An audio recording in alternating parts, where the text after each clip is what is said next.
Jesus é seu bem mais precioso. Expresse isso a Ele. Aleluia. Tu és tudo. Glória a Deus. Boa noite a todos. Boa noite a todos. Graça e paz. Agora, antes de sentar, você vai cumprimentar quem você não cumprimentou aquela hora. Pelo menos umas 3 pessoas. Diga o seu nome, se apresente. Se você perceber que alguém que está vindo nos visitar, diga para ela que ela é muito bem-vinda. Aleluia. O Senhor é bom e o seu amor dura para sempre. Glória a Deus. Aleluia. Glória a Deus.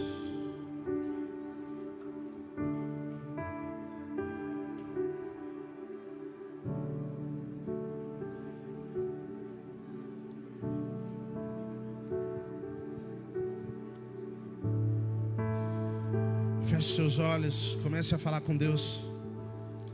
Peça para que o Espírito Santo continue falando contigo nessa noite.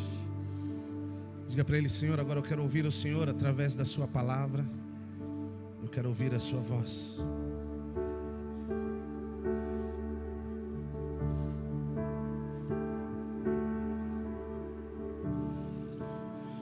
Amado Cristo,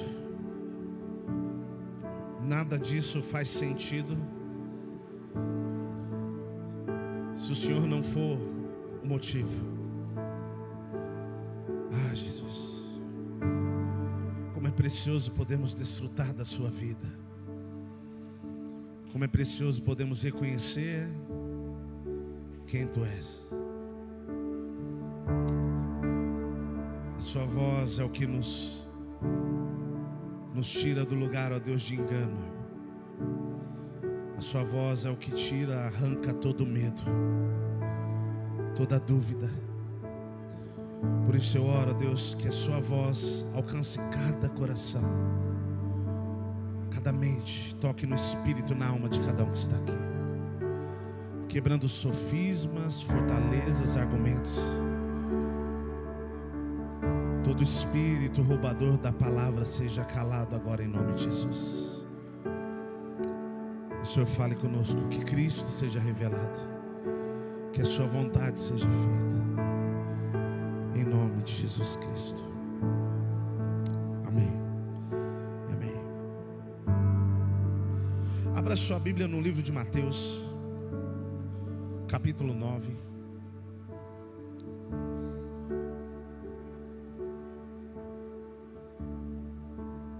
Graças a Deus deu tempo de nós chegarmos para cultuarmos juntos. Desde quinta-feira eu estava em Curitiba, primeiro São José dos Pinhais. Nós estivemos lá na quinta, ministramos na quinta lá. E no sábado, na sexta e no sábado em Curitiba. E depois domingo de manhã voltamos para outro lugar em São José de Pinhais, dos Pinhais, hoje de manhã.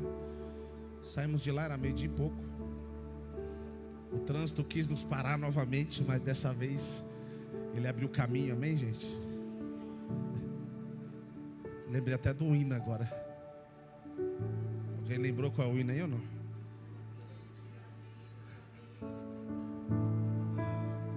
Aleluia, glória a Deus. Mateus capítulo 9, verso 16. Para mim é um privilégio poder estar em casa. Para mim é um prazer estar com vocês, com a família que nós amamos. Por mais que é bem cansativo, mas eu creio que por Ele e para Ele que nós temos que gastar a nossa vida. Amém, gente? Capítulo 9, verso 16. Diz assim: ninguém põe remendo de pano novo em roupa velha, pois o remendo forçará a roupa, tornando pior o rasgo. Nem se põe vinho novo em vasilhas de couro velha. Se o fizer, a vasilha arrebentará, o vinho se derramará e a vasilha se estragará. Ao contrário, põe-se vinho novo em vasilha de couro nova, e ambos se conservam. Amém? Esse texto é um texto que muita gente conhece, e ele é muito claro no que ele está dizendo. Volta no 16, por favor. Tem alguém que mexe com costura aqui, gente? Tem alguém que já mexe com costura? Já costurou? Costura? Cadê sua mãe, Jade? Não está aí hoje? Não? Quem costura sabe que isso é verdade, sim ou não? Se a roupa estiver muito velha e você quiser fazer um remendo, quiser colocar um pano ali que seja mais novo, ele vai até tapar o buraco, mas depois ele vai rasgar novamente e na verdade vai trazer mais um pedaço daquilo que é velho, porque ele não vai rasgar a parte que é nova, ele vai rasgar a parte que é velha. E o texto é muito claro em dizer: ninguém põe remendo de pano novo em roupa velha, pois o remendo forçará a roupa e tornando pior o rasgo. Deixa eu te dizer uma coisa acerca da palavra de Deus, acerca da Bíblia que tem na sua mão, que não contém a palavra, ela é a palavra. Diga comigo: a Bíblia é a palavra de Deus. Amém? É Deus falando com você, é Deus falando comigo. E às vezes algumas figuras são usadas, alguns termos são usados, mas não são sem propósito. Existe um porquê aqui. Existe um sentido para esse texto.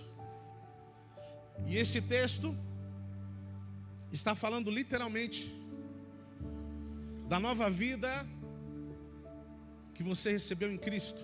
Ou melhor, o pano novo é Cristo. Amém? O pano novo é Cristo. Só que é importante que você entenda algo. Para que esse pano novo consiga cumprir o propósito na sua vida, tudo aquilo que é velho precisa ser deixado para trás. Olhe para a pessoa que está do seu lado. Fale para ela assim: se prepare, porque hoje Deus não vai falar o que você quer ouvir, mas sim o que você precisa ouvir. O que muda a minha e a sua vida não é o que nós queremos ouvir, mas sim o que nós precisamos ouvir. E desde já eu quero te dizer uma coisa: o nosso compromisso nessa igreja, cada pessoa que sobe aqui em cima para ministrar, o nosso compromisso é com a palavra, e que através da palavra, da mensagem, Cristo seja expressado. Ok? Se você quiser massagear o seu ego, depois eu te dou uma lista de coaches que pode fazer isso.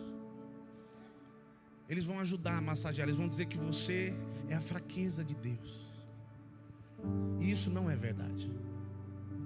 A verdade é que o que transforma a minha e a sua vida é aquilo que Ele diz. A verdade é quando eu recebo a palavra de Deus como literalmente algo novo, mas não para tapar um buraco, mas sim para mudar toda a minha vida. Abra sua Bíblia em 2 Coríntios capítulo 5, verso 17.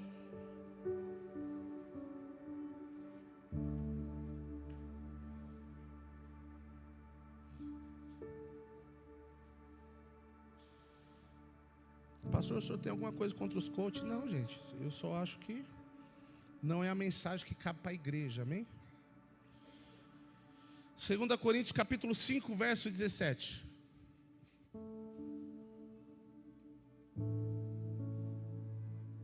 Portanto, se alguém está em Cristo, é o que, gente?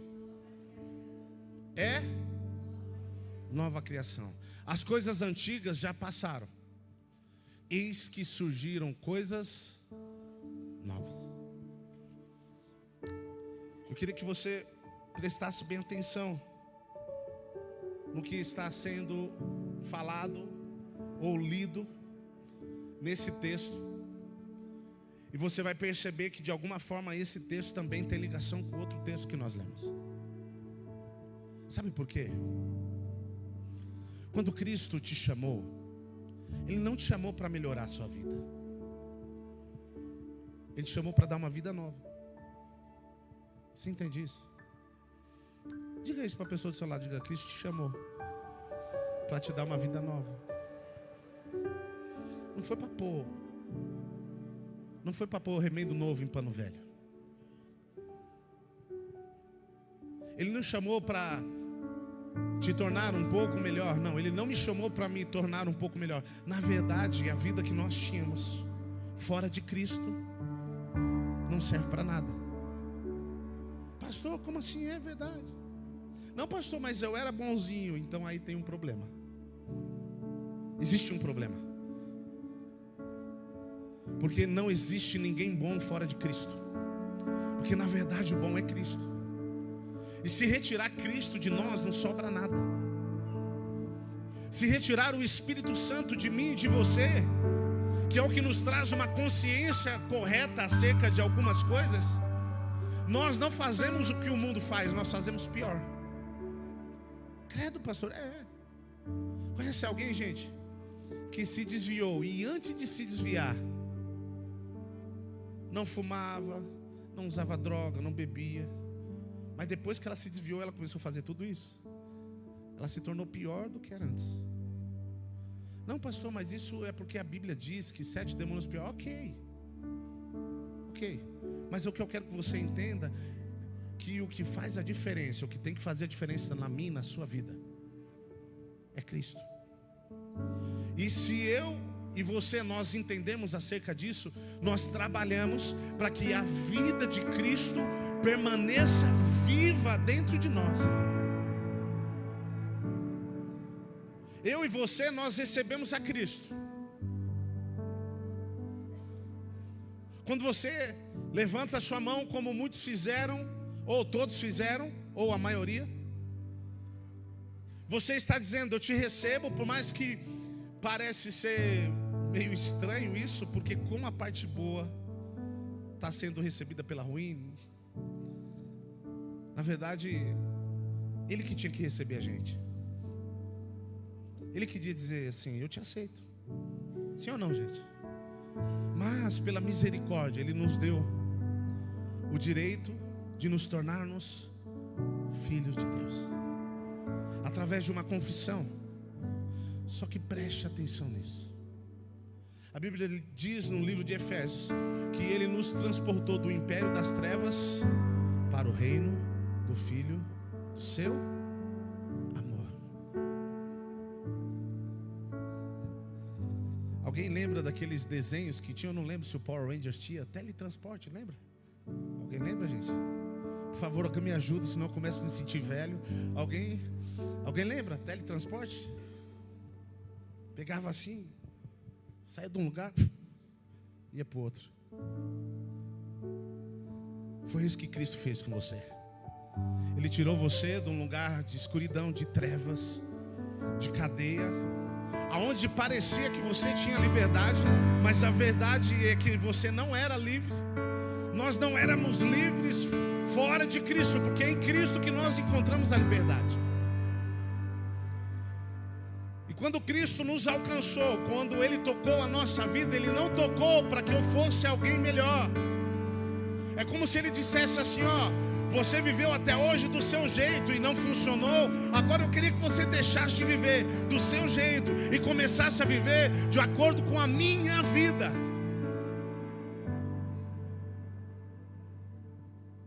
Deixa eu te falar uma coisa.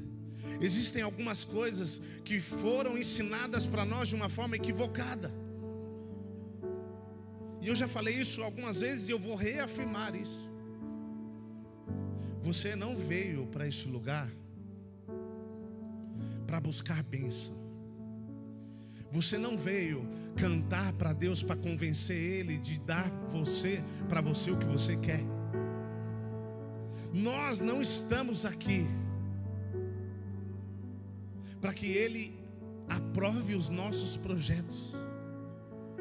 Só tem um motivo que nós estamos aqui: para adorar e reconhecer o único que é digno de louvor, o único que é digno de adoração. Ele é digno do levantar das minhas mãos. Ele é digno de eu estar aqui cansado, mas ainda assim dizendo: eu estou aqui, eu decidi gastar a minha vida por aquilo que é maior do que a minha vida, porque eu não tenho mais vida. Por isso eu não me reúno com os meus irmãos porque a oração fica mais forte para ele me abençoar. Não, eu me reúno primeiro, que faz parte de um mandamento. Hebreus diz que nós temos o dever de congregar. Segundo, porque nós nos reunimos num só propósito, de reconhecer só uma pessoa, só um Senhor, e esse é Cristo. Então eu não venho aqui: não, pastor, agora eu vou cantar mais alto para ver se ele me ouve. Não. Você não canta para convencer ele. Você canta para reconhecer. Você está entendendo? Você não vem buscar uma bênção. Você veio porque você é abençoado. Você consegue entender isso? Quando eu consigo entender a realidade de Cristo, a nova vida que Ele me deu, existem coisas que já não são motivo para eu me mover. Quando eu reconheço que eu não tenho mais vida, não importa se as coisas estão acontecendo como eu queria que estivesse ou não, não é esse o motivo pelo qual eu me movo para adorar. Eu me movo para reconhecer quem Ele é e o que Ele fez. Pastor, então para que eu venho para o culto? Eu venho não para pedir, para ser abençoado, mas para bendizer o nome dEle, porque eu já sou abençoado. Você crê nisso? Eu não venho aqui apresentar os meus projetos. Está aqui Deus, na hora do louvor, a minha maquete. E eu queria que o Senhor desse a sua assinatura aqui. Manda para a prefeitura do céu, para ver se vão aprovar a minha obra. Olhe para a pessoa do seu lado, diga para ele: você é profeta na sua vida. Diga para ele: você está aqui hoje não para que Ele aprove os seus projetos, mas sim para que você conheça os dele. Pastor, onde fica o eu nessa história?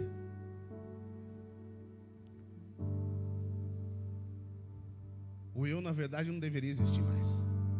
Por quê? Gálatas capítulo 2 diz assim: agora não vivo mas eu, Cristo vive em mim. Pastor, assim não tem graça. Escute, eu quero que você entenda: o Evangelho não tem nada a ver comigo e com você. O fato dele ser nosso pai não quer dizer que ele vai ficar o tempo todo nos rodeando e dizendo: fala, filhinho, o que você quer? Muito pelo contrário. Ele te chamou para que você entendesse que existe uma nova vida.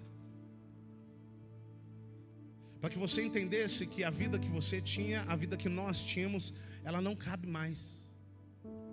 Não faz mais sentido. Não faz mais sentido. E o que é novo sempre vai rasgar o que é velho. Pastor, o que isso quer dizer? A nova vida sempre vai denunciar a vida antiga que você tinha.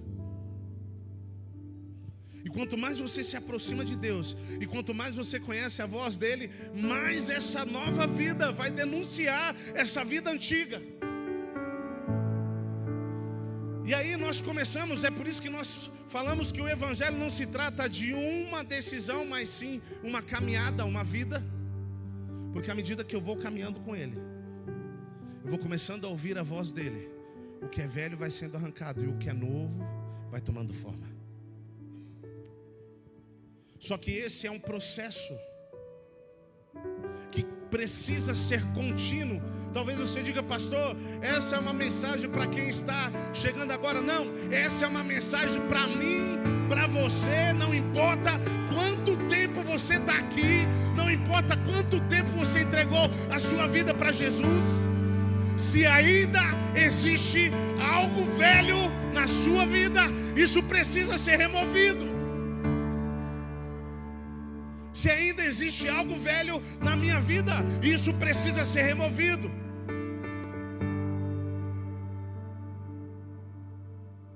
Porque quando Cristo morreu na cruz do Calvário, eu reconheço isso, literalmente, nós começamos a viver e fluir na vida dele. Aí a minha pergunta tem que ser: eu estou vivendo o que ele viveria? Eu estou fazendo o que ele faria? Sabe qual que é o nosso problema? Às vezes nós estamos em ambientes diferentes, nós mudamos de emprego às vezes, e queremos nos comportar no novo emprego da mesma forma que nós nos comportávamos no emprego anterior.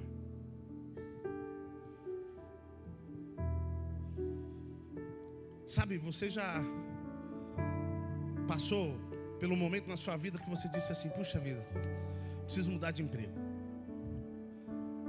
esse lugar não está bom,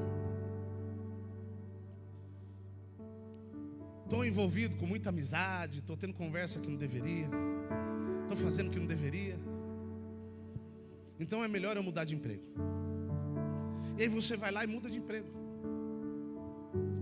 Os primeiros meses ou o primeiro mês é lindo, você não conhece ninguém, você não conversa com ninguém, e aí você consegue se manter num lugar. Daqui a pouco você já está envolvido de novo em conversa, você já está envolvido de novo em brincadeira que não deveria estar. Sabe por quê? A mudança que vai literalmente trazer algo novo para a sua vida não é o que está fora, é uma convicção que precisa acontecer dentro. É uma decisão que você e eu precisamos tomar. Porque todos os dias nós somos tentados a viver uma vida antiga. Todos os dias nós somos tentados a viver uma vida fora de Cristo.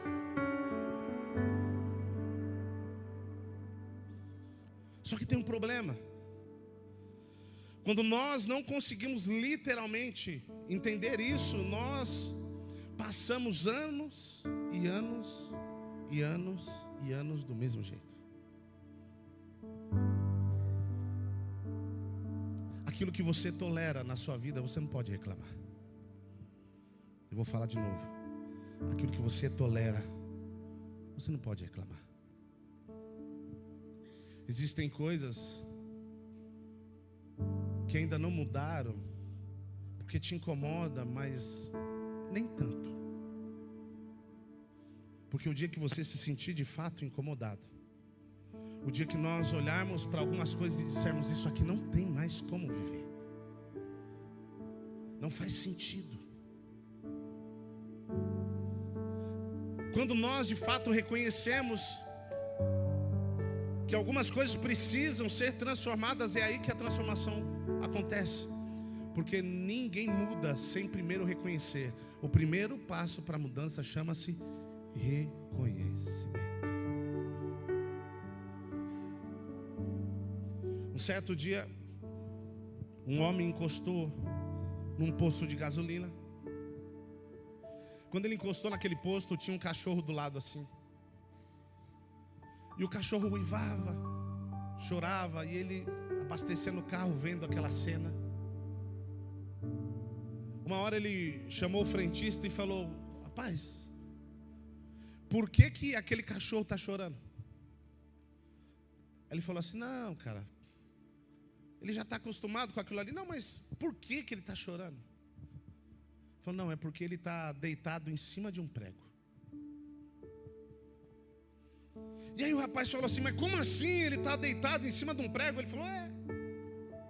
Ele falou, e se ele está deitado em cima do prego, ele está com um problema nas pernas? Não. Ele está com fraqueza, não está conseguindo se levantar? Não. Então por que ele não se levanta? O frentista olhou, riu para ele e disse: porque o prego não é grande o suficiente para tirar ele do lugar. Existem algumas coisas que ainda não aconteceram na nossa vida, porque não mexeu conosco o suficiente. Nós não permitimos com que essa verdade tomasse forma a ponto de nos tirar do lugar. Só tem problema. O Evangelho, Cristo não te chamou, Ele não nos chamou para que nós ficássemos no mesmo lugar. A Bíblia diz que viver com Cristo é viver em novidade de vida.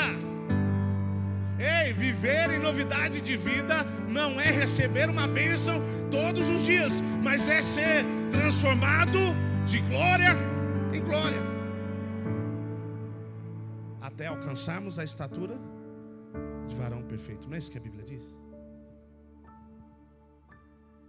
Não tem nada a ver com aquilo que Ele quer me dar, mas sim com aquilo que Ele quer fazer na minha e na sua vida. Pastor, e as coisas que eu quero? Escuta, fica tranquilo. Se você estiver no lugar certo, o que Ele tem para te dar vai te alcançar. Já dizia vovó, o que é do homem? Ninguém conhece esse ditado, gente? O que é do homem, o bicho não come. Entendeu isso? Deixa eu te falar uma coisa. Essa mudança de valores que houve no Evangelho nos fez nos esquecer de nos tornarmos alguém em Cristo para começar a buscar algumas coisas para ter, sendo que o Evangelho não começa em ter, o Evangelho começa em ser. A primeira coisa que Ele quer mudar é a nossa identidade. A primeira coisa que Ele quer mudar é como você era chamado. Quando Deus teve um encontro com Jacó, o que Deus fez? Mudou o que, gente? Mudou o que? O nome. O encontro com Cristo, ele tem que mudar a sua identidade. Ele tem que mudar a nossa identidade. E é essa a proposta do Evangelho. Não, pastor, sabe o que é? É que o senhor é meio radical, mas Deus me entende. Olha para a pessoa do seu lado e fala para ele assim: será que Deus te entende? Diga para ela: dizem por aí.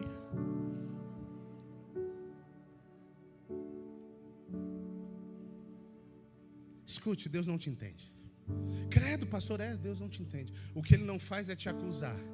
Ele sempre está pronto para te transformar. Deixa eu te falar uma coisa. Ele te aceita como você é, mas Ele te ama tanto a ponto de não permitir que você continue do mesmo jeito.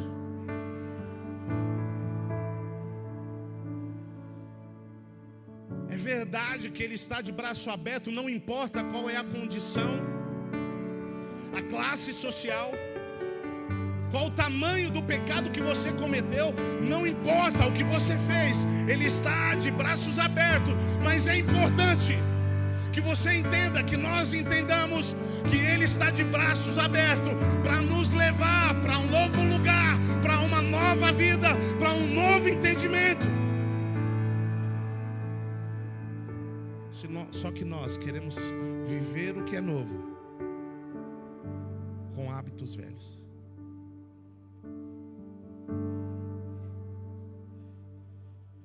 Deixa eu perguntar uma coisa para você. Quem aqui tem no guarda-roupa um monte de roupa que não serve para você? Pode falar de verdade, não tem problema não.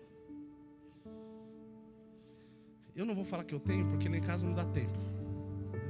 Pastor, a hora que eu vejo é aquela lá, eu ia vestir quando sabe aquela? Não dá tempo, pastora. Preste bem atenção no que eu vou te falar. Sabe por que o que é novo ainda não aconteceu na sua vida? Porque o que é velho continua ocupando o lugar daquilo que é para ser novo.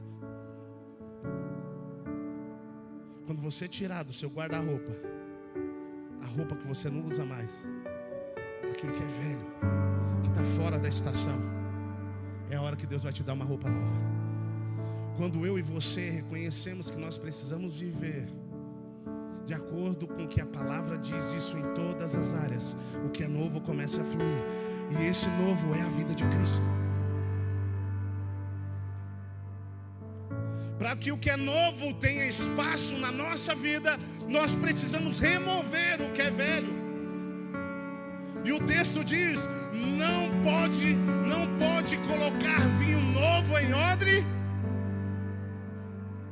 Pastor, mas eu oro tanto para que Deus faça algo novo, mas isso não acontece, sabe por quê?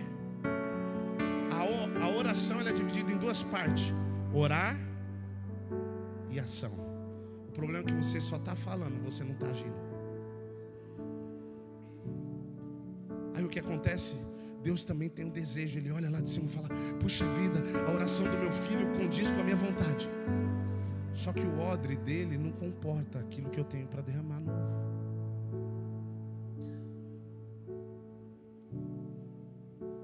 O que Deus tem para liberar sobre a minha e a sua vida de novo precisa de um odre novo. Escute, eu não posso carregar o nome de Cristo vivendo as mesmas coisas que eu vivia no passado. É por isso que na igreja existem vários ex-ladrão, ex-mentiroso. Amém, gente? Quantos creem nisso, diga amém. Pelo menos é para ser assim. Porque quando você se encontra com Cristo, existem algumas coisas que não fazem mais sentido. Você teve um encontro com Jesus, quem foi semana passada, uau, fantástico. Algo novo foi derramado sobre a sua vida. Só que o odre precisa se manter novo. Senão o que é novo estoura o odre. Pastor, como eu sustento o que é novo dentro de mim? Cuida do frasco. Pastor, como que eu cuido do frasco? Aprenda que a primeira coisa, ou melhor, vou pedir para o seu irmão me ajudar para não ficar muito pesado. Olha para o seu irmão, diga para ele: eu sou profeta de Deus hoje. Mas fala de verdade, fala com cara de profeta para ele, gente. Fala assim: eu sou profeta de Deus hoje. Fala para ele: a primeira coisa que Deus quer mexer é com seu orgulho.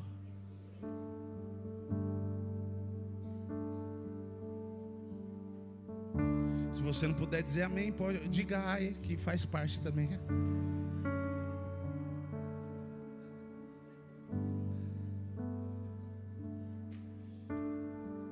Sabe por quê? Tem gente que tem orgulho de si. E a primeira coisa que você vai ter que abrir mão é dizer: cara, eu não presto, eu não valho, eu não sei como se pronuncia, se é vale, eu não sei. Eu não valho nada. E isso já mexe com o seu orgulho. E aí outras situações vão mexer com o seu orgulho. A maior dificuldade do homem, mais da mulher do que do homem, não, mas do homem global, é lidar com o seu orgulho. Por quê? Porque nós criamos a ideia baseada em Adão que nós não precisamos de ninguém. Nós podemos caminhar sozinhos. Pastor, por que isso veio de Adão? A Bíblia diz que existia 2 frutos no jardim, amém, gente? Qual que eram os frutos? Qual que era o nome deles?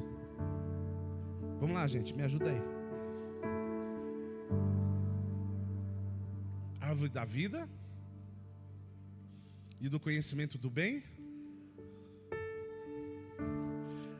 E Adão comeu da árvore da vida e por isso ele foi retirado do jardim, sim ou não? Hã? Adão comeu da árvore do conhecimento do bem. Sabe o que te afasta do lugar de relacionamento com Deus? Você achar que você sabe de tudo. Sabe o que nos afasta do lugar de relacionamento? Porque ele foi tirado do jardim, porque ele comeu do conhecimento do bem. Não era prostituição o nome do fruto? Era, gente? Era roubo? Era conhecimento. Todas as vezes que eu e você, nós decidimos viver segundo o nosso conhecimento e entendimento, nós estamos saindo fora do lugar de relacionamento e de cuidado de Deus. E Adão passou esse gene para nós, onde nós não precisamos, nós podemos viver muito bem, nós somos independentes. E na verdade tudo que Deus quer é que nós sejamos ser interdependentes.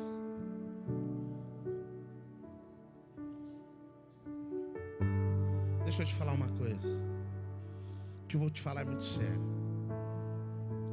Se Cristo não mexer com as suas prioridades, se Cristo não mexer com a sua agenda, se Cristo não mexer com o seu bolso,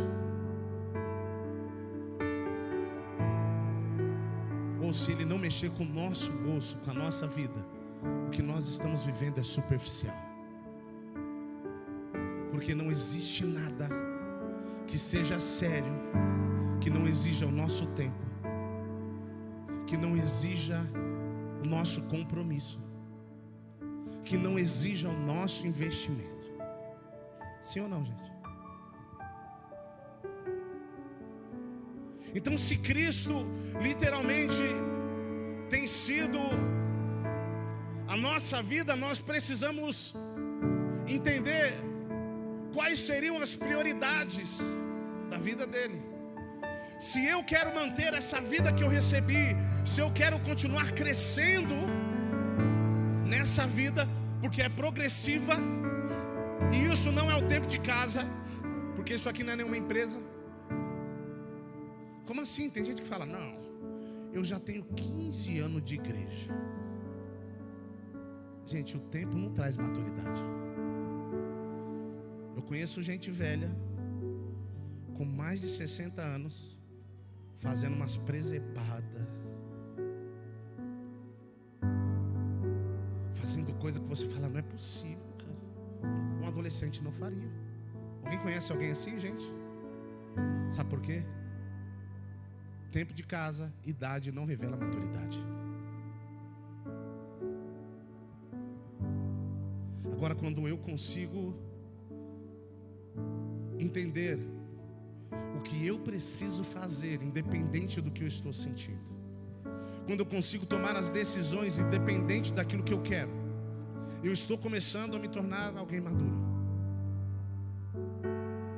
Só que eu preciso, e é esse o ponto que eu quero chegar, eu preciso alimentar essa vida. E como eu alimento essa vida? Tendo os valores corretos.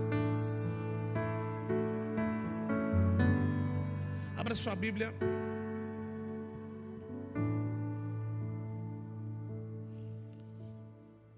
No livro de Pedro, 1 Pedro capítulo 2.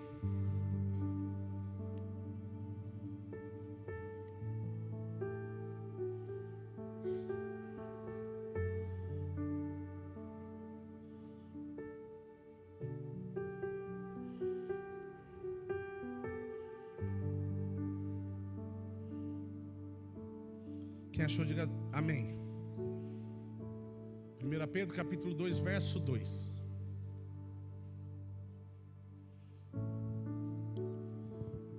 Olha só o que diz: como crianças recém-nascidas, desejem de coração o leite espiritual puro, para que por meio dele cresçam para a salvação. Agora que provaram que o Senhor é bom, à medida que se aproximam dele, à medida do que, gente? Que se aproximam dele, a pedra viva rejeitada pelos homens mas escolhida por Deus e preciosa para Ele. Vocês também estão sendo utilizados como pedras vivas na edificação de uma casa espiritual para serem sacerdócio santo, oferecendo sacrifícios espirituais e aceitáveis a Deus, por meio de Jesus Cristo. Quantos aqui já viram todos aqueles sacrifícios no Antigo Testamento, no livro de Levítico? Lembra? A pessoa cometia um pecado, ia até o sacerdote, ele falava: você vai ter que sacrificar tal animal. Ela ia lá e sacrificava, lembram disso? No Novo Testamento não existe mais isso. Amém, gente? Só que a minha pergunta para você é, e esse é o primeiro ponto para que eu consiga manter uma nova vida em Cristo. A minha pergunta para você é: no novo pacto, na nova aliança, no Novo Testamento, seja qual for o termo que você quiser usar, ainda existe sacrifício, sim ou não? Sim ou não? Sim ou não? Sim? E por que a gente não trouxe hoje os cabritos? Alguém deixou o cabrito amarrado em casa? Amanhã, gente, acontece o maior movimento muçulmano que existe no mundo. Amanhã será sacrificado o maior nível, o número de animais possível. Eu esqueci o nome do movimento que eles fazem, do sacrifício que eles fazem. Depois eu passo para vocês a... Hã? Como? Exatamente, é isso aí. Fala de novo. É isso aí, gente. Quem quiser, depois procura. E eles sacrificam diversos animais, porque eles acreditam numa coisa que não é verdadeira. Deus não quer mais. Diga comigo assim: Deus não quer. Diga: Deus não quer o sacrifício de ninguém e de nada por mim. Amém? Só que abra sua Bíblia em Romanos capítulo 12.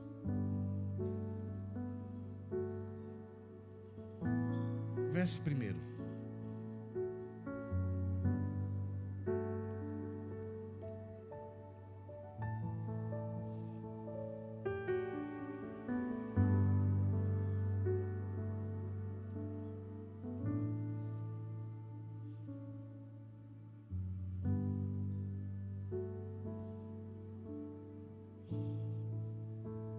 Romanos 12, verso 1.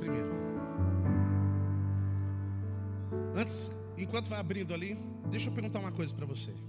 Quem aqui treina toda semana na academia? O que você faz na academia é sofrimento, sim ou não? Sim ou não?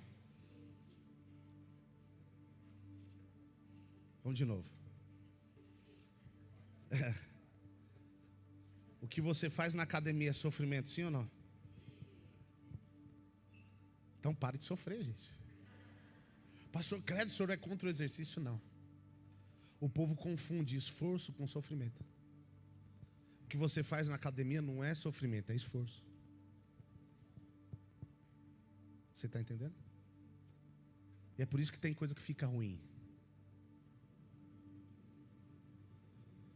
Tem gente que a sua caminhada com Cristo, algumas coisas que elas precisam, que nós precisamos deixar, às vezes se torna um sofrimento.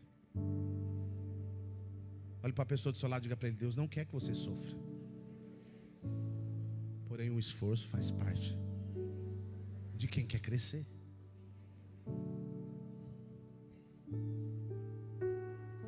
Depende do crescer, tá, gente? Crescer em massa magra, né? Em músculo. Olha só o que diz Romanos capítulo 12, verso 1. Portanto, irmãos, rogo pelas misericórdias de Deus que o que, gente? Que tragam um animalzinho como sacrifício, é isso? Que se ofereçam em sacrifício vivo, santo e agradável a Deus. Este é o culto racional de vocês. Ei, para você sacrificar, vai exigir de você esforço. Ah, pastor, então o que eu vou ter que fazer? Eu vou ter que ficar me esforçando para mudar algumas coisas? Não. Essa é a diferença. O esforço que eu e você precisamos fazer na nossa caminhada com Cristo é se manter no lugar aonde Ele nos transforma. Pastor, que lugar é esse? Mateus capítulo 6 diz a respeito da oração, sim ou não? Pastor, o que eu preciso fazer para que a minha vida seja transformada, para que eu viva algo novo? Se esforce para se manter no lugar que tem o poder de trazer o que é novo sobre a sua vida. E esse lugar é aos pés de Jesus. Quando eu começo a entender isso, a vida começa a crescer. Tudo aquilo que você alimenta, cresce. Tudo que você cuida, cresce.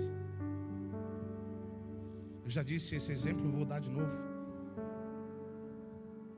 Quantos aqui lembram do Opala que tinha na Campos Sales? Um carro que parado, alguém se lembra? Ele ficou muitos anos ali. Campos Sales é aquela subida do supermercado Barbosa. Eu lembro que eu era menino, tá certo que não faz muito tempo, eu sei, mas ele ficava lá. E a gente passava lá e ele já estava se deteriorando, com ferrugem. Alguns anos atrás, eu não lembro exatamente quanto tempo, não faz muito tempo, eles retiraram aquele carro de lá, ele virou até notícia nas redes sociais. Ele ficou parado, ninguém mexia com ele, ninguém cuidava dele. Consequentemente, ele se destruiu. Toda a área da sua vida que você não está disposto a dar atenção e cuidar, a nutrir, ela se autodestrói. Então você recebeu uma vida de Cristo, nós recebemos uma vida de Cristo. O que eu preciso fazer é nutrir essa vida. Assim como Pedro disse acerca do leite, você e eu, nós precisamos manter essa vida viva.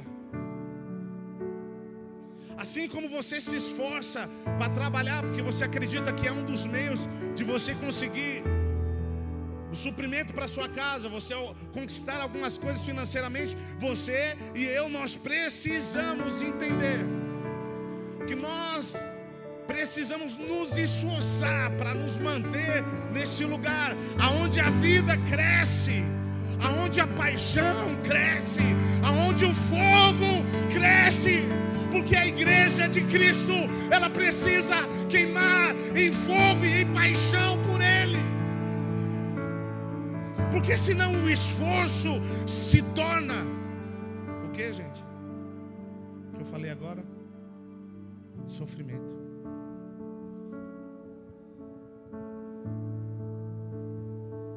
Sabe, quem não tem a vida de Cristo, vir para o culto é um sofrimento. Ai, meu Deus, hoje tem culto novo. Ai, chegar mais cedo, ai, não aguento mais.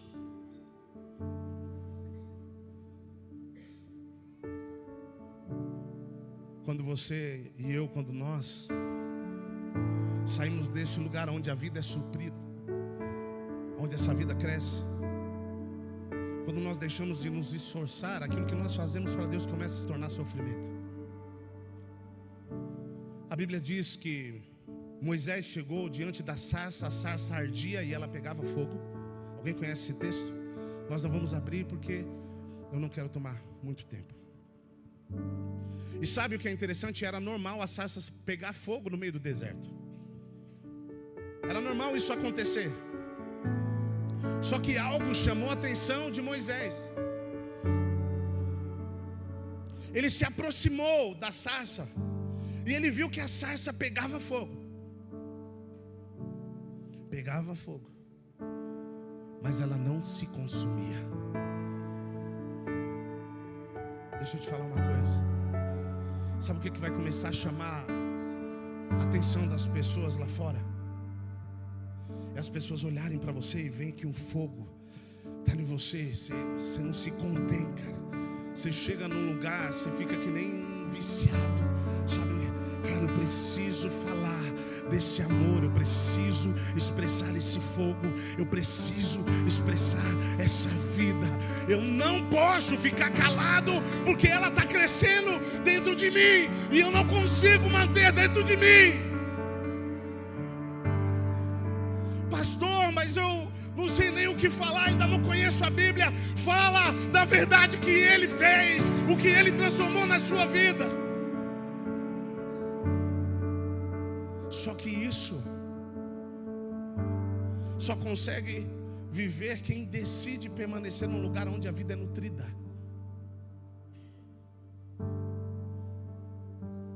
Deixa eu te falar uma coisa. Quando Adão saiu do lugar de relacionamento, ele começou a viver uma vida independente. Sabe que às vezes a gente quer se isolar dos outros, acha que todo mundo é ruim, nós somos bons? Isso revela que nós estamos distantes de Deus. O problema que você tem com seu irmão revela um problema que você tem com Deus. O problema que nós temos de nos relacionar revela o problema que nós temos com Deus.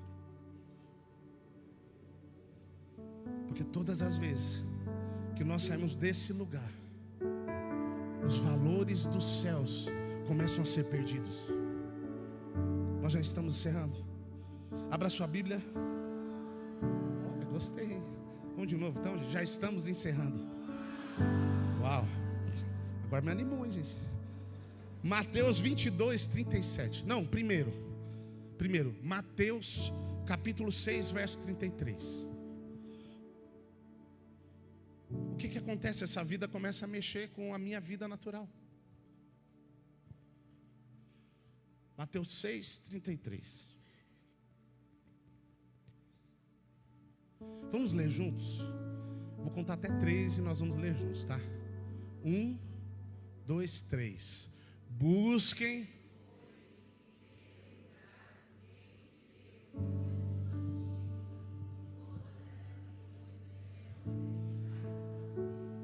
Aleluia. Fale para a pessoa do seu lado.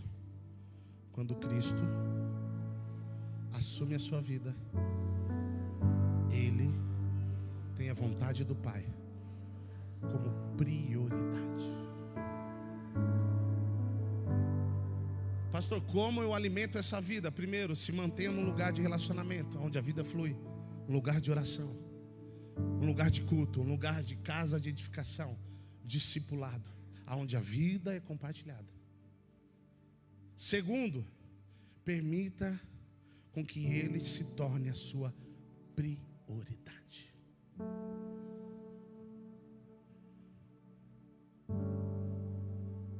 Eu sei que você está aqui não porque você é obrigado, mas sim porque você decidiu, amém, gente? Talvez hoje ninguém te chamou para chá de bebê, chá de cozinha, para aniversário. Talvez hoje ninguém te chamou para nada e foi mais fácil. Eu não estou te chamando para ser um bitolado, eu só estou falando que vai existir dias que você vai ter opções de estar em outros lugares. Vai existir dias que a correria do dia a dia vai querer roubar o seu tempo de estar num lugar de relacionamento.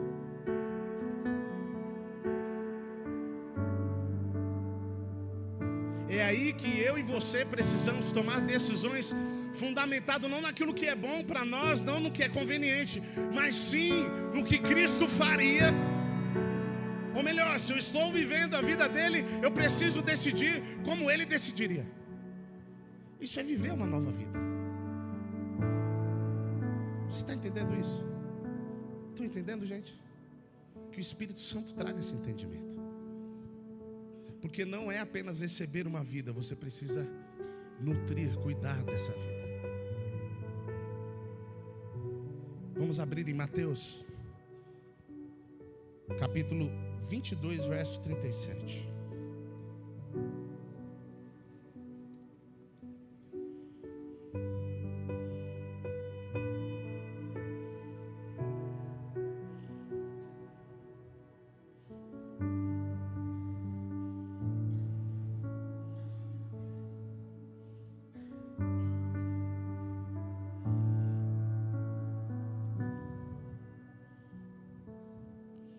capítulo 22, verso 37. Diz assim: respondeu Jesus: ame o Senhor, o seu Deus, de todo o seu e de toda a sua alma e de todo o seu entendimento. Esse é o primeiro e maior. A minha pergunta para você é: ele está anulando os 10 mandamentos aqui? Sim ou não, gente? Sim ou não? Ele está colocando os 10 mandamentos dentro de um. E é esse entendimento que traz um comportamento correto. Como assim?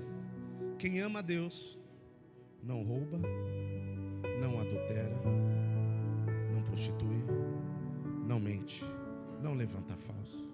Você está entendendo? Porque quando você começa a viver um relacionamento com Ele, entenda que Ele diz: ame ao Senhor teu Deus. Você precisa, eu e você, não é só colocar Ele em primeiro lugar, é importante você amar a Ele. Volta de novo no anterior.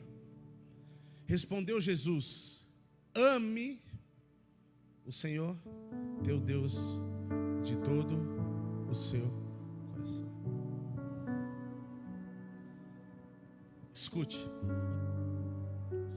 Ele não te chamou para viver debaixo de obrigação e de medo. Sabe por quê? Quem conhece Ele não tem como não se apaixonar. Quem se encontra com Ele não tem como mais se apaixonar. Não se apaixonar. Quantos aqui tem filhos? Você já deixou de fazer alguma coisa por causa dos seus filhos? Sim ou não? Sim ou não? Você já fez algumas coisas que você não gostava por causa do seu filho? Sim ou não? Qual é o fundamento disso? A responsabilidade de pai, a obrigação de ser pai, de ser mãe. É isso? Isso é uma expressão de... Quem tem filhos aqui de 7 anos de idade? Mais de 7 anos, vamos lá, mais de 7 anos. Eu já falei isso outras vezes, mas eu quero ratificar isso. Você já calculou quanto você gastou com seu filho até hoje? Com material didático, fralda, leite.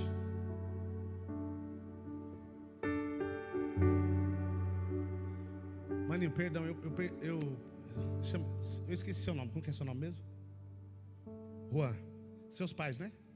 Não, né? Seus pais vieram semana passada, não foi? Eles já falaram para você quanto que eles gastaram com você na sua juventude? Você não sabe? Eu tive o privilégio de conhecer os pais deles semana passada. Eles vieram aqui. E sabe o que é interessante?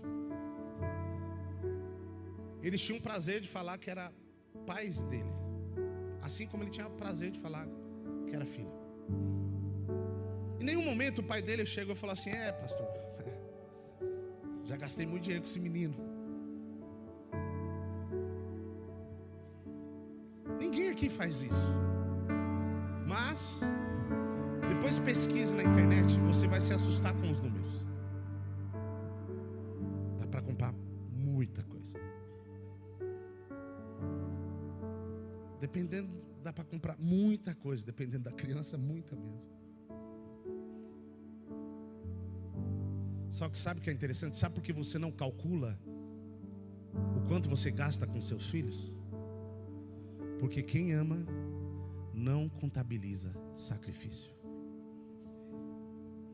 Você está entendendo? Quando você aprende a amar Jesus acima de tudo, não importa se você vai gastar combustível, não importa se você vai ter que abrir mão de alguma coisa, você simplesmente vai e faz. Ame o Senhor seu Deus de todo o seu coração e de todo o seu entendimento. 38. Este é o primeiro e maior mandamento. E o segundo é semelhante a ele: ame o seu próximo como a si. Está aí. As nossas prioridades começam a mudar quando nós começamos a viver a vida de Cristo. Existem coisas que às vezes você não se preocupava e aquilo começa a mexer com você. Sabe, coisas bobas às vezes, aparentemente bobas. Nós estávamos vindo na rodovia junto com o apóstolo e teve uma curva lá que uma mulher pelo jeito se perdeu, rodopiou o carro. Mas a gente passou, não tinha onde parar e nós voltamos falando, nós viemos falando: puxa vida, cara, queria parar para poder ajudar aquela mulher, cara. Pastor, o que o senhor tem a ver com isso? Se pensar em mim mesmo, não tenho nada a ver, mas não tem nada a ver comigo. O Evangelho não me chamou para viver o eu, ele me chamou para viver nós.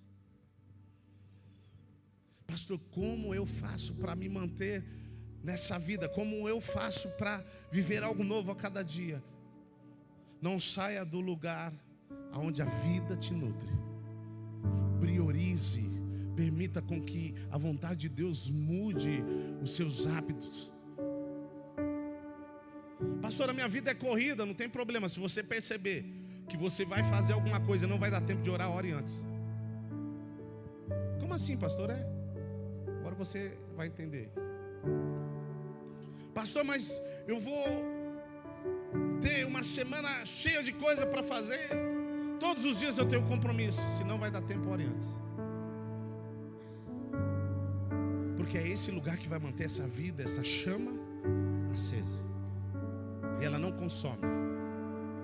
Muito pelo contrário. Enquanto a chama estava acesa, a sarça queimava. Quando Moisés se aproximou, o que Deus fez? Falou com ele.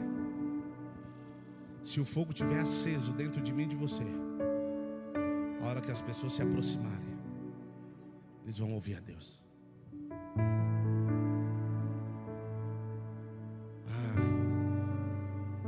Nós estamos preocupados com tantas coisas e estamos nos esquecendo de cuidar, de nutrir a vida que foi dada a nós. A gente está correndo para lá e para cá. Estamos nos esquecendo do que de fato tem valor.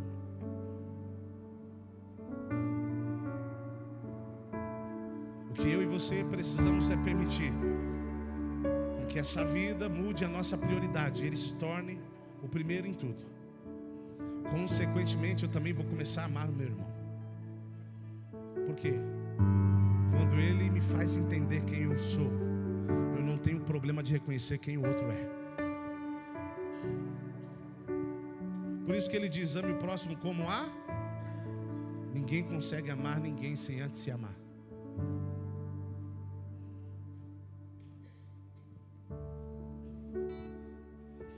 Eu queria que você se colocasse de pé. Vamos orar.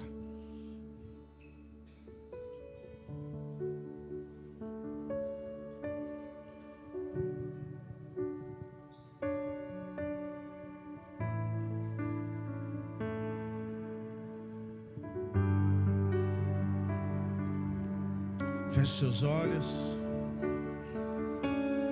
Curva a sua cabeça e fale com Ele nessa noite.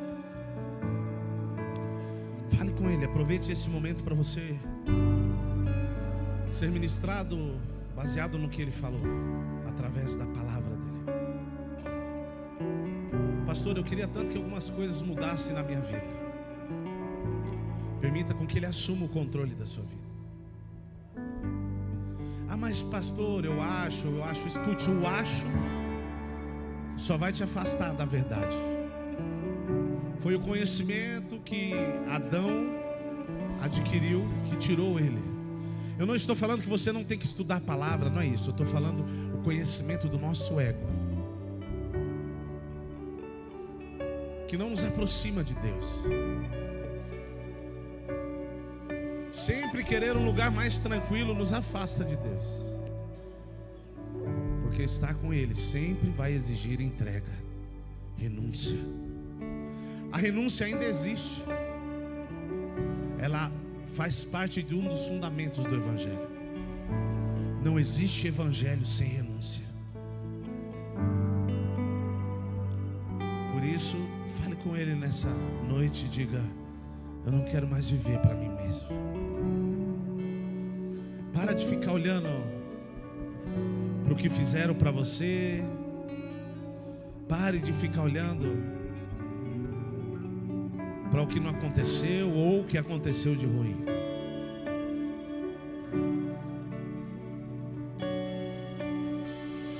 Olhe para Cristo e diga: eu quero fazer a sua vontade. Eu quero ser como o Senhor é.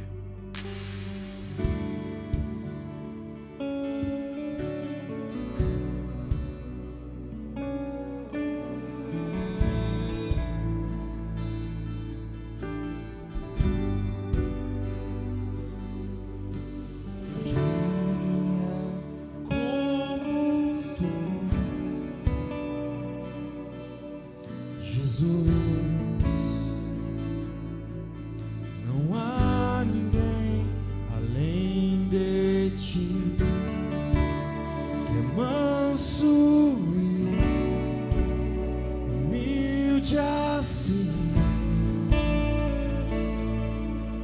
Não há ninguém igual a ti.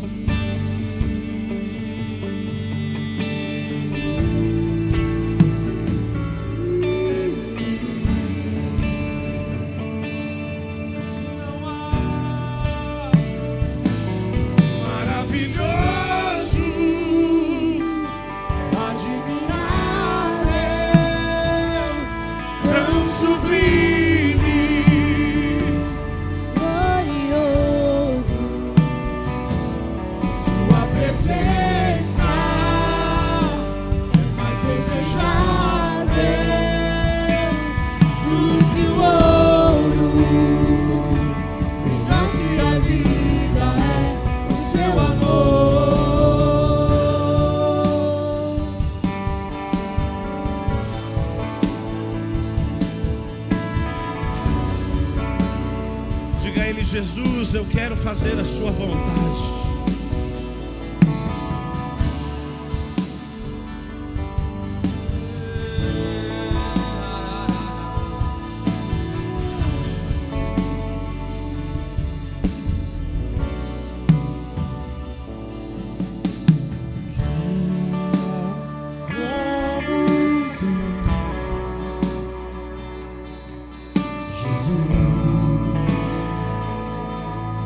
Não há ninguém além de ti, que é manso e humilde assim. Não há ninguém igual a ti.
como espero o dia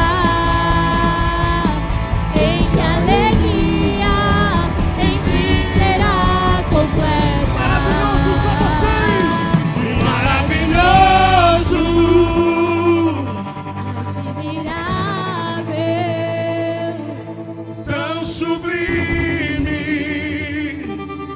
glorioso, A tua presença é mais desejável do que o ouro.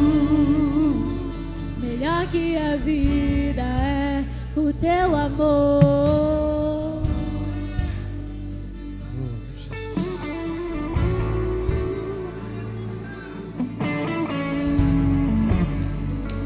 Quantos querem queimar por Jesus aqui? Quantos querem queimar por Jesus? Quantos estão insatisfeitos? Se você quiser, vem aqui na frente, vamos orar juntos. Vamos orar juntos para que essa chama possa crescer. Saia do seu lugar, vem aqui na frente. Eu não estou chamando você para aceitar Jesus, não. Eu estou chamando você para aumentar o fogo. Vamos, saia do seu lugar. Nós vamos orar, nós queremos orar por você. Pastor, os dias passaram, a chama foi se apagando. Muita coisa se tornou sofrimento, se tornou pesado. Quando o fogo apaga, Deus para de falar.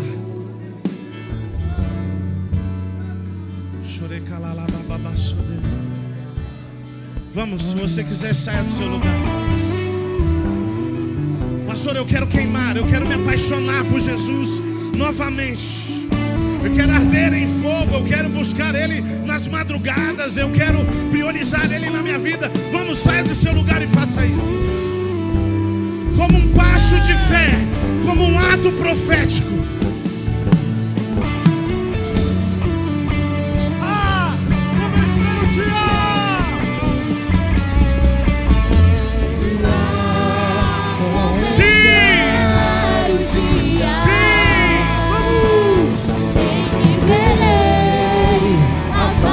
Do meu amado, como espero o dia em que a alegria enfim será completa. Queria que você saísse do seu lugar e viesse orar junto com alguém aqui.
Soberano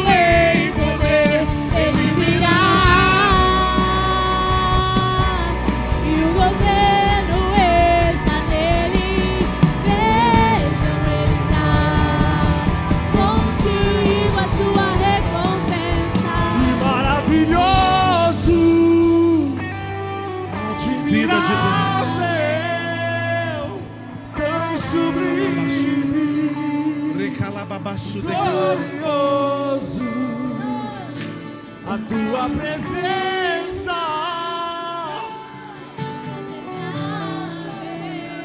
Ah! Do que ouro. Mexe com a estrutura nessa noite, Jesus. Maravilhoso, diga. E maravilhoso Ele é.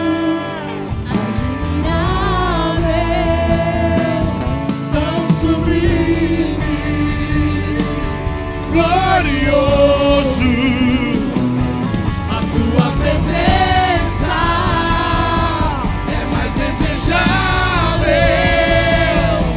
Do que o ouro. Levante as suas mãos o mais alto que você puder e diga: ah!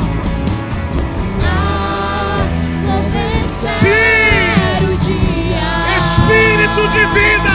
em que verei a face do meu amado. Vida de Deus.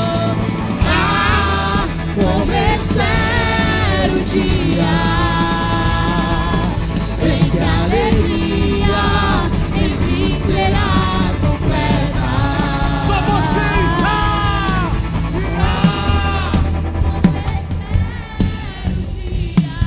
Sim.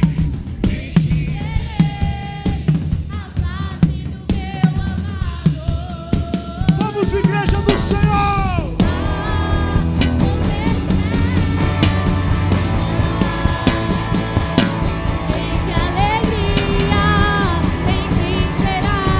E Ele virá!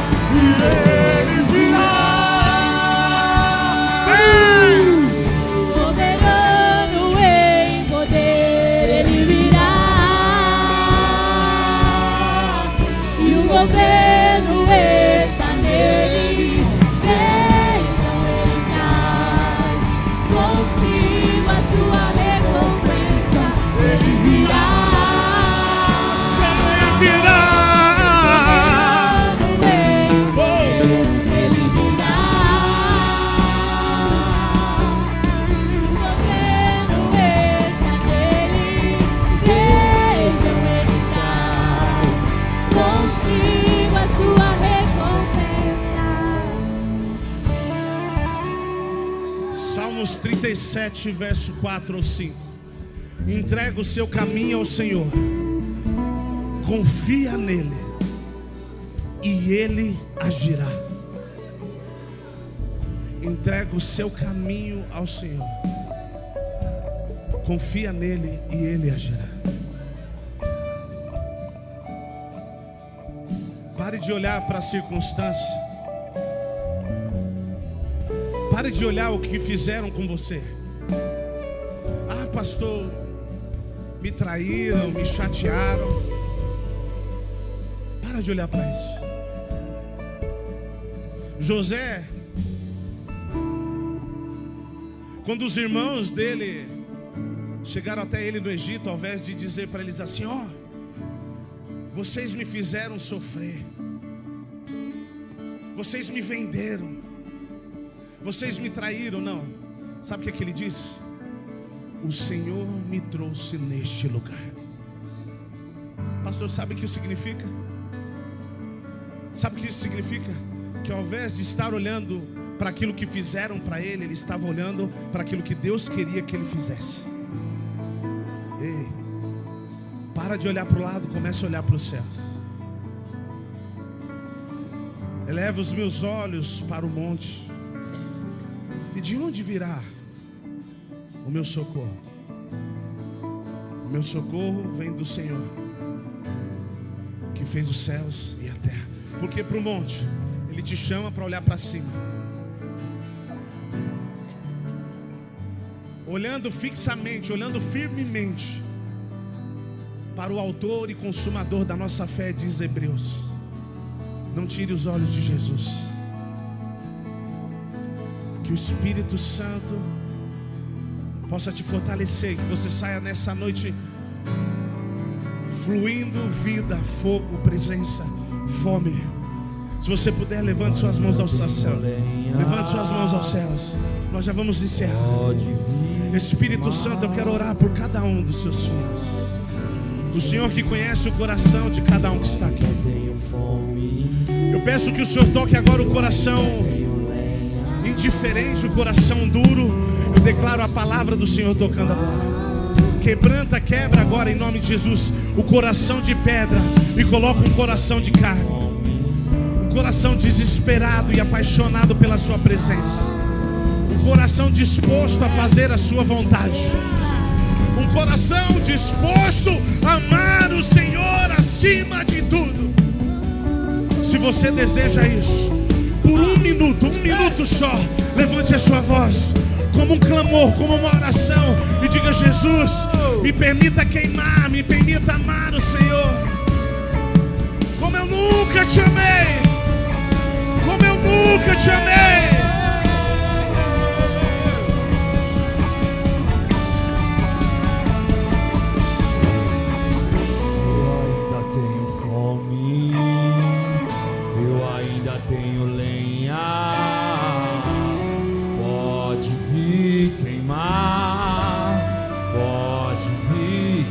Vamos! Eu ainda tenho fome. Cadê os famintos? Pode vir queimar. Pode vir Vamos, queimar. Eu ainda tenho fome. Eu ainda tenho lenha. Pode vir queimar. Eu ainda tenho fome. Vamos! Pode vir queimar.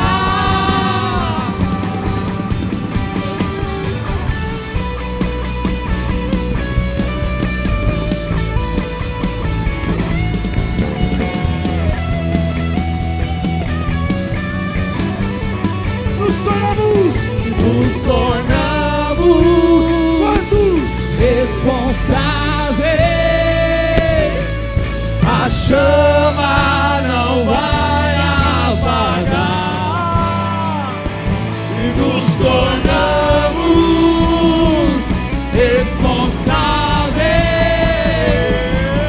A chama não vai apagar.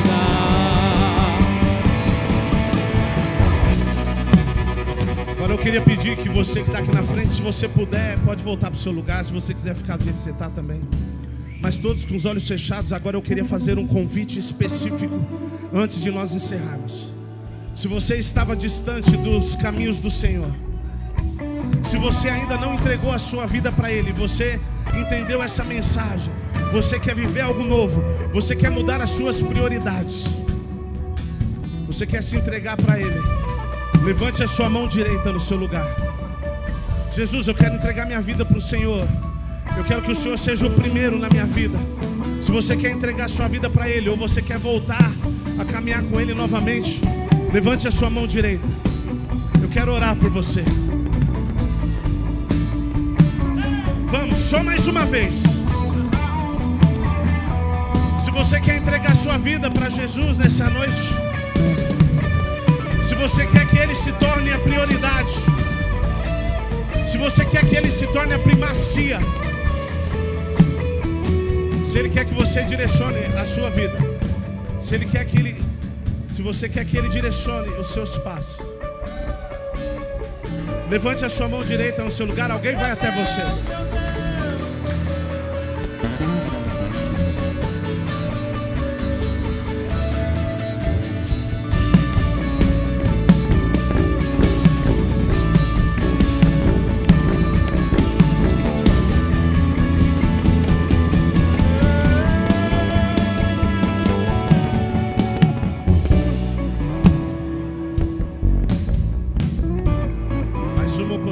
Você tem.